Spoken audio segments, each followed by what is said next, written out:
Tech and clips.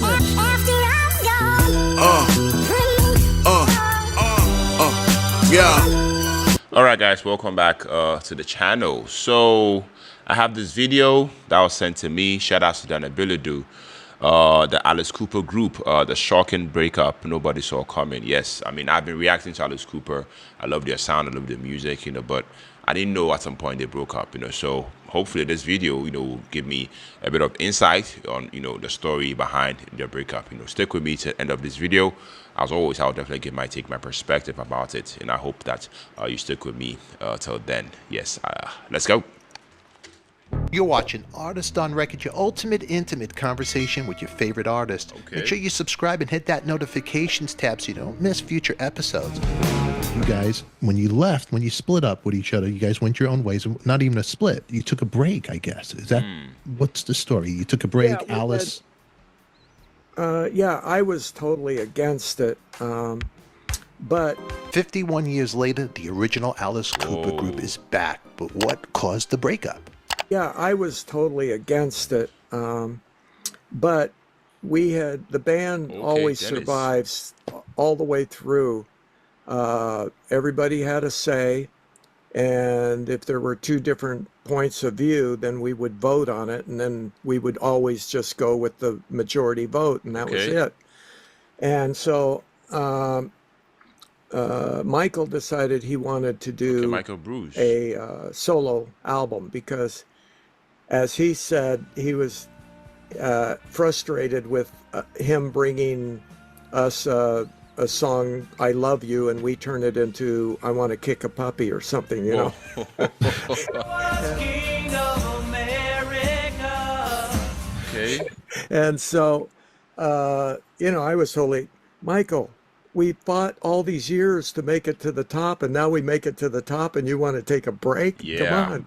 Doesn't make sense. But he was pretty insistent, and so we were discussing it, and the point came up that Glenn and Alice both were so heavy into the bottle at that point that we thought we were worried about them. Okay. And we thought, okay, well, to give them a chance to dry out and get out of a party every night kind of situation, it might be a good idea. So they talked me into it. And so Neil and Michael and I both voted that way. Glenn kind of wasn't even participating in the votes at that point. Okay. And even Alice was saying he was tired of This is Refusion, music powered by AI. Type your idea, add custom lyrics, even playing the Alice character, and that he wanted to go into acting and stuff. And so I could see that my crusade to keep everything together was not going to work. And while Michael was recording his album, then Neil decided he was going to record some songs, and I told him I would play bass on it. Whoa. But that wasn't because he was trying to do a solo career. That was only to keep our chops together during the break. Okay. Neil didn't even release that album until, I think, 1990 or something. Listen to the thunder. Can't you hear the thunder? But then when we came back together for the Battle Axe album, we designed this big, giant show. It had these gladiators that would fight with guitars that had axe blades on them. This was before Gene Simmons, by the way. You just took the words out of my mouth. I was going to ask you about that. But go on. I don't want to interrupt This was you. before Gene. In fact, I remember seeing Gene in the audience one night with this look on his face, and I thought, oh my God, he's going to steal another idea. because I don't want to disrupt the momentum of your story, but that bass I was having in my notes here was created by this guitar maker Steve Carr in '78, but that axe bass was on the cover of Battle Axe before, and I was just talking to Eric Singer about this. I go, Gene took the idea. He just took it from them. Had to. That's just my point of view. But yeah, well, artists, it's not like we never took ideas from anybody, and more power to them. I love theatrical rock, so gung ho to them.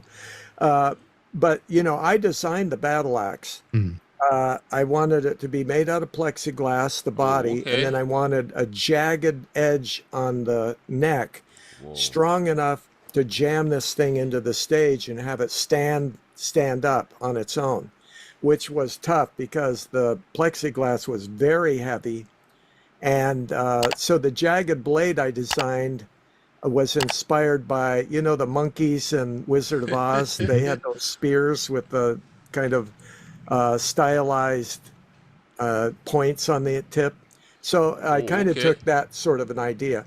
But I went down to a plexiglass guy and he said, it can't be done. It's going to break. And I said, okay, how about if I pay you in advance, non-refundable, and you try to do it? Mm-hmm. And he did it perfectly. And then I went to a machine shop, this old Italian guy, to get the metal part cut out, and it had to have holes that fit over Whoa. the tuning parts for a Stratocaster neck. Okay. And so I made the template and everything, and so while this guy cut that out, uh, the entire time he was telling me that I should give up rock and roll because that's not where it's at. I should get into opera.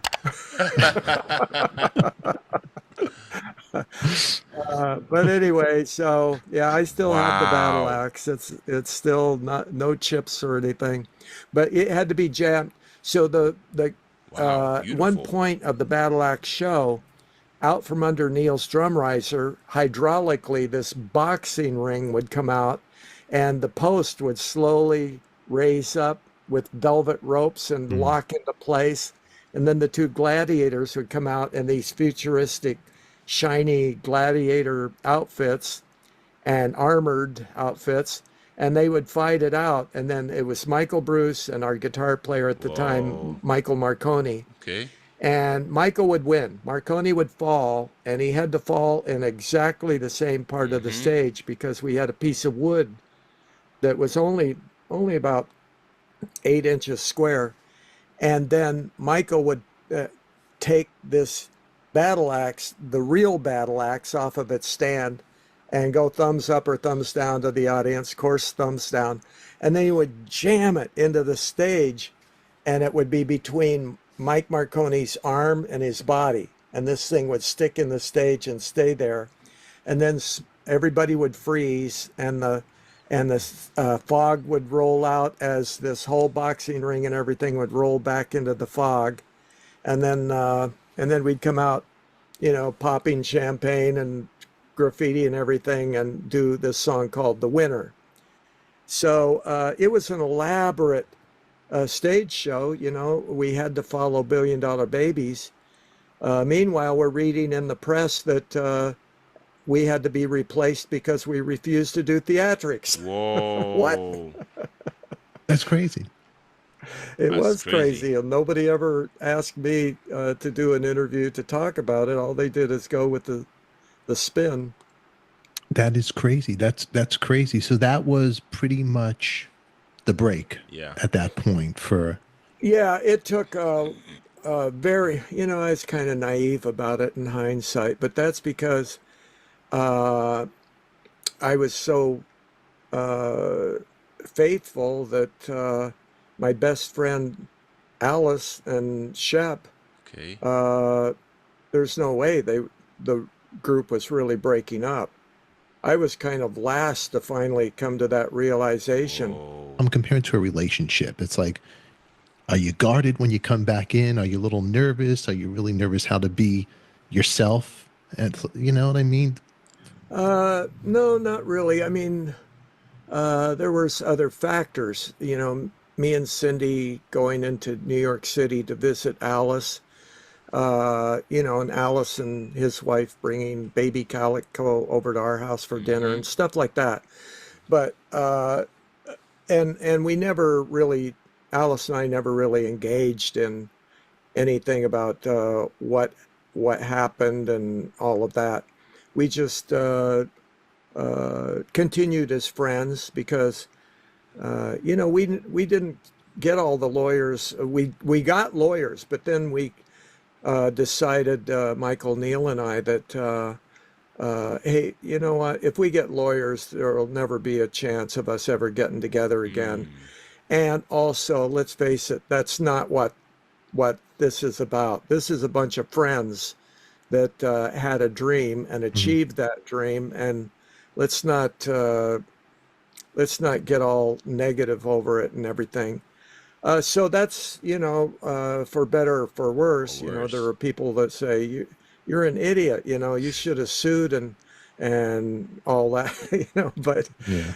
if Everybody we had talking. this great, in my opinion, it's a great coming back together. Us in the studio for this is just like us in the studio back then. It's a lot of humor, a lot of the same kind of input.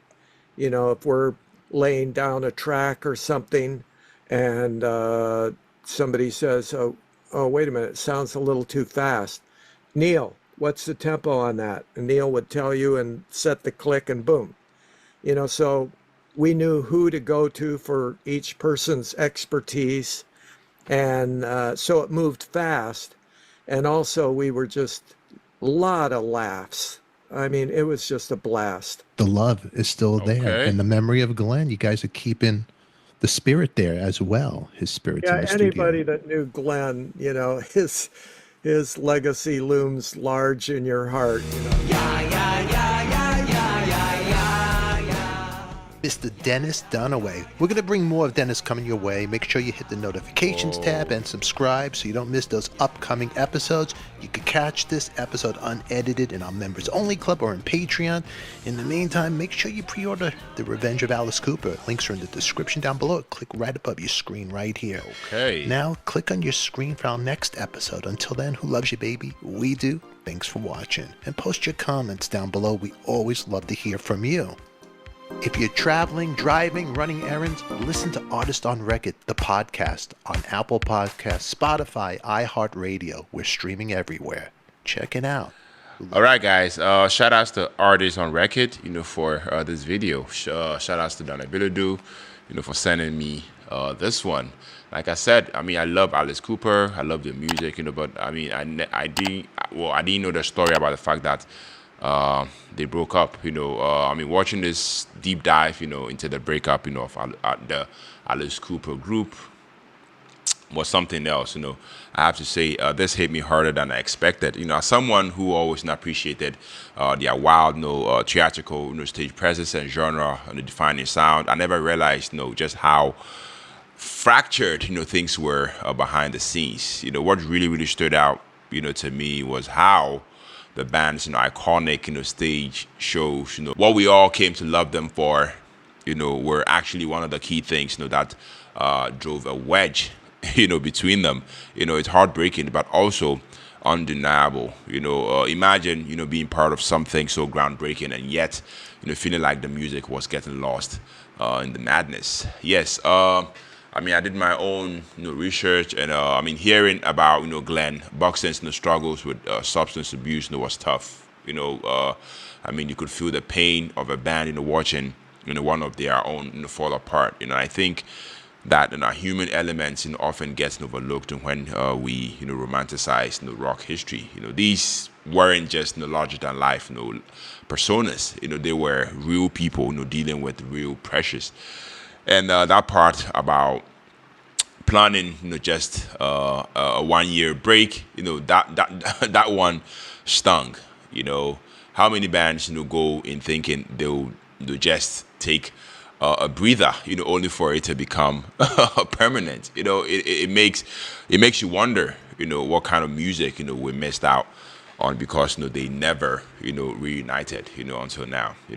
Yeah, speaking of which, the news about the surviving members coming together for the Revenge of Alice Cooper album, that, I mean, hearing that, literally they gave me chills. After all these years, the fact that they are reconnecting, not just for nostalgia, but to create it's something I'll be keeping my eyes on, especially knowing they are, paying tributes, to Glenn, on a, I mean, couple of tracks, you know, that's powerful. So yeah, once again, you know, shout outs to artists non record. You know, overall, this was one of the most insightful and emotionally resonant, music, should I say documentary, that, you know, or interview that I have, you know, watched in a while. You know, major props, you know, to the creator once again, you know, for bringing the story, you know, to life. You know, so yeah, if you're a fan of classic rock or even just, band dynamics, this is absolutely worth your time. Shout out to Dan Ability for, you know, sending me this one, guys. This was a buy me a coffee suggestion. So just in case, you know, you want to support the channel, you want to support me, links to the description. Just type on and do the needful. Yes, on to the next reaction. Take care, stay safe, peace out.